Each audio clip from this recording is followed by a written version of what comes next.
Well, the war between Israel and Hamas creates a unique security situation for U.S. law enforcement. Not only has the government warned about attacks targeting both Jews and Muslims related to the war, it's also awakened the spirits of other terrorist groups in the Middle East. So, what is the real threat to America, and would a terrorist attack help the goals of those looking to destroy Israel? Joining us now is Cohen. He's an IDF special operations veteran who now advises police departments on counterterrorism.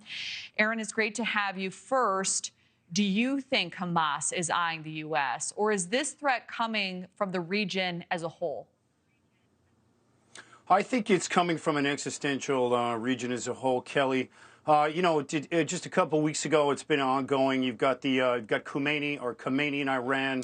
The Allied Supreme Leader, who's already called for an escalation in global jihad.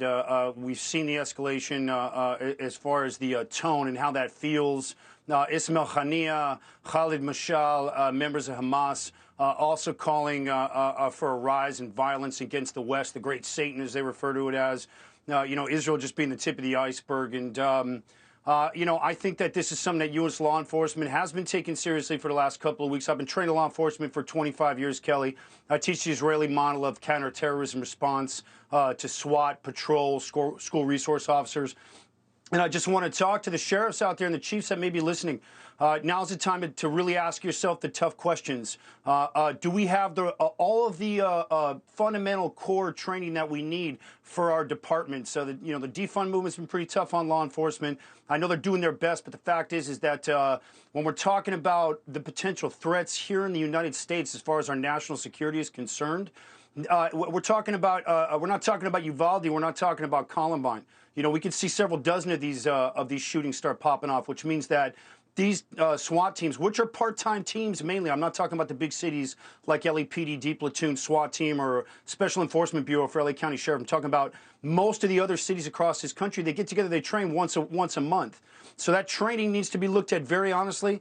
Is that training behavioral based? Can those officers be able to shoot and fire into crowds of people? Can they react and respond under really high degrees of stress, which means that the chemical dump, auditory exclusion, tunnel vision? These are all things I teach, and this is how we work in Israel when it comes to terrorism, because we don't have time. So responses have to be really, really quickly. So to those law enforcement officials out there, to those leaders, you want to ask yourself the tough questions. Are our patrol officers and our school resource officers capable of providing the level of tactical response that may be needed, which could be popping off in multiple locations? That's where I come out on this. Well, I appreciate you mentioning that, because I did want to zone in on prevention specifically. So we know the governor of New York has said there's no indication of a terrorist attack. However, given the car explosion today, the busy travel day, Americans already on high alert, what are you telling police departments specifically to look out for right now?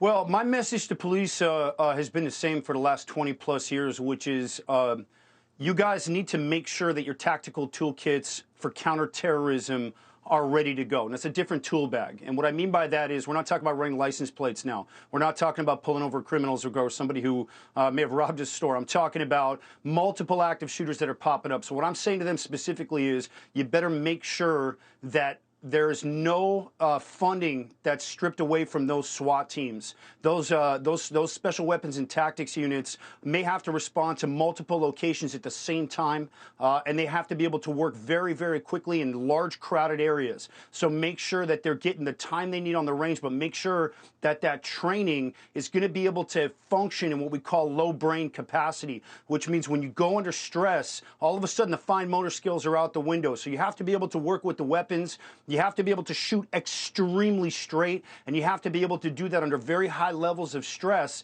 But we have to make sure also, and this is what I've been saying to them, those SWAT teams might not get there in time, Kelly. It may be patrol. It may be school resource officers that may be getting attacked and may have to respond. And it may take minutes, if not a half an hour, 20 minutes, 45 minutes for a SWAT team to get geared up. So really it's going to come down to those frontline first responders, which means that money needs to start getting pumped into those patrol officers and school resource officers officers because they might be all that's available while this. Here's what we say: for every second wasted, another innocent person can be killed. So the training, which is perishable, has to get moved up into the top slot of budgets, in my opinion, based on what we're seeing right now. Thanks so much for watching. Go to joinnn.com to find NewsNation on your television provider.